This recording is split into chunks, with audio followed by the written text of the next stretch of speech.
Sebuah rekaman ramai beredar di media sosial X pada Selasa 15 Januari 2024.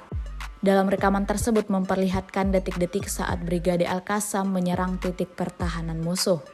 Pejuang Hamas meluncurkan rentetan serangan roket sebagai bentuk balasan terhadap serangan Israel sebelumnya.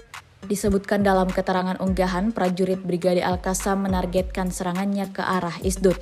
Alih-alih menyerah dan pasrah dengan keadaan, militer Hamas justru aktif mengatur strategi untuk meluncurkan serangan balasan. Salah satunya seperti yang terlihat dalam rekaman. Hingga video ini beredar, beragam komentar dituliskan warganet.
Download Tribun X sekarang, menghadirkan lokal menjadi Indonesia.